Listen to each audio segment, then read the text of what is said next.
Al Zaitun yang tentu menjadi perhatian publik di nasional.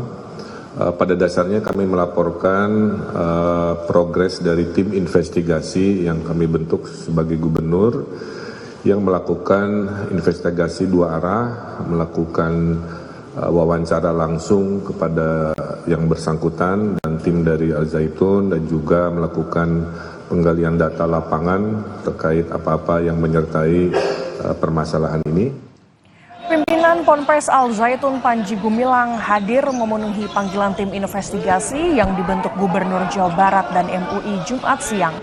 Tim investigasi Mahat Al Zaitun dari MUI dan pemerintah Provinsi Jawa Barat memanggil Panji Gumilang untuk dimintai klarifikasi soal ajaran dan pernyataan pimpinan Al Zaitun tersebut yang memicu polemik.